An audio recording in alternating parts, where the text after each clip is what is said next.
Okay. Now, I do not understand, as I went off on the last podcast, why he couldn't do that last year. There was no reason why he couldn't. And the second thing that worries me about it is it's still a little overthought, right? He's still the unbalanced with Lennon all the way up. There are moments when Gutman goes and we're still in the two in the back. I mean, the craziness was exactly that you talked about, that we were always up, that one of the center midfielders was covering it outside, which is absolutely nuts. Yeah. How do you have a center midfielder covering for your right or left back? They cannot possibly get back in the middle to be defensive or offensive. Yeah. Right. So that's the whole change, in my opinion. That's why we're turning the ball over. And your point there is not doing that in other circumstances.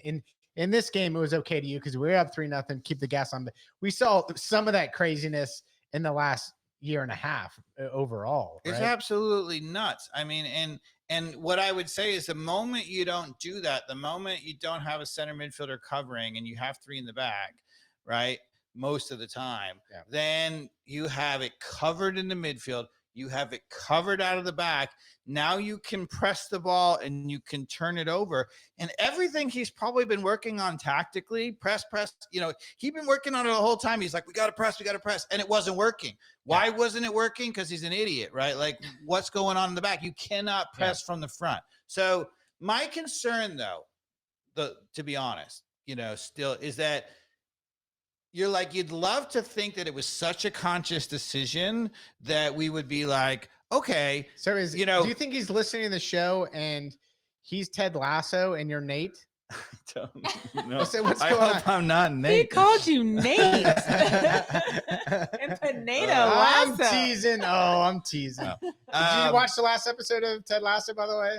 The new season? Yeah, I haven't watched it yet. It's great. No. So Nate's like this jerk now that's at West Ham United. It's great. So that's kind of my joke there. Carmen, were you following that or not yet? I haven't. I've caught up that he went to West Ham, but I have not watched the. Yeah. Okay. So here's the thing. So you would love to think that if it was, so he clearly has made an adjustment that instead of the two guys bombing all forward, it is mostly Lennon bombing forward and Gutman staying back.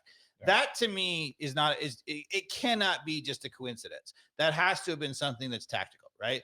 That being said, if he was really thinking that was the solution, you would be like, okay. And then the few moments that Gutman goes forward, Lennon should stay back. That is not happening. So that makes me believe that he's not really committed to it. And the other thing that I feel like is in football, it's down and distance. Here it's, time, in the game, situational football, right?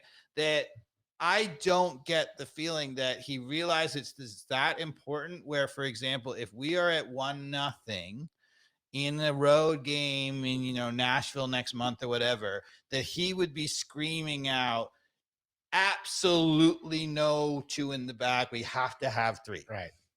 And that's my throw in those slight concern is that he's still playing, naive tactical football. Now he's fixed it, and I think that is the whole solution. So he should get credit for that. Yeah. But I feel like it's slightly a nice Band-Aid, a really good Band-Aid.